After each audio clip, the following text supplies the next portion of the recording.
We told you here last night how Austin ISD put a plan out on paper to close a dozen schools over the next 3 years. Obviously, people wanted to know more about that. It's just a draft proposal right now, but the head of the district came out today to talk about it. This is a time that while we'll put some options on the table, we will be having more dialogue and community conversation around what are the strategies we can take next year to realign budgets and resources, and also to address the deficit that we're facing in the school system. Austin ISD has been running budget deficits over the past couple of years. At this point, they have not identified which schools would be affected. Over the next school year, AISD leaders say they will determine where to get the best use for their tax money. Austin ISD says the state's recapture formula is partly to blame for its budget crisis. The district says it's giving away half of every tax dollar collected to other districts. As KXAN investigator Jody Barr reports, the district's hoping a fix comes from the Capitol soon. One thing AISD is trying to do next year is to get lawmakers to reform what's known as recapture.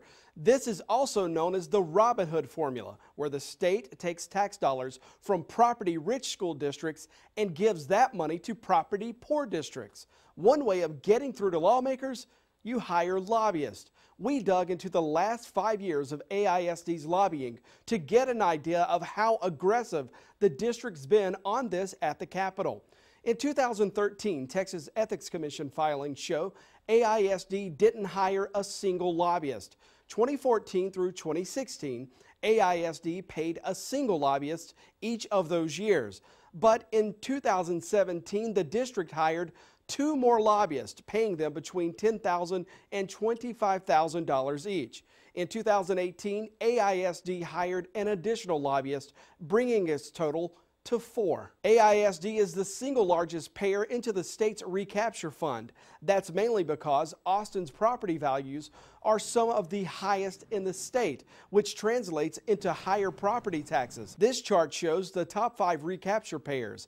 Austin topped the list at $405 million, and Westlake's Eanes ISD is number 4.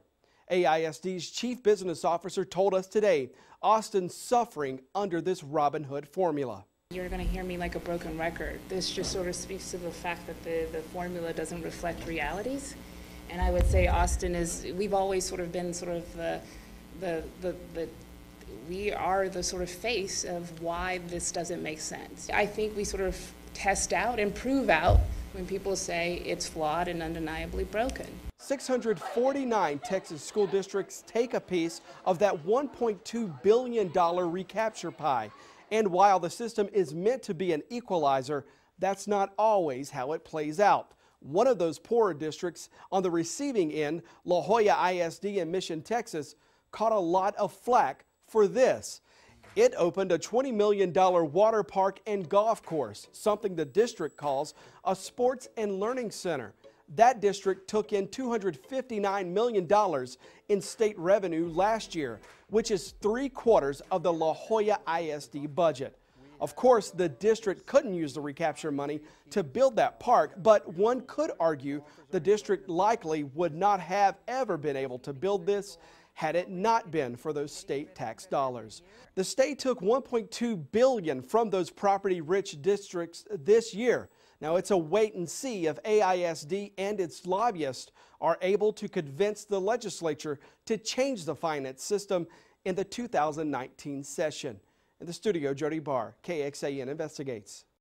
And we have continuing in-depth coverage on the overall school funding issue at our website, kxan.com.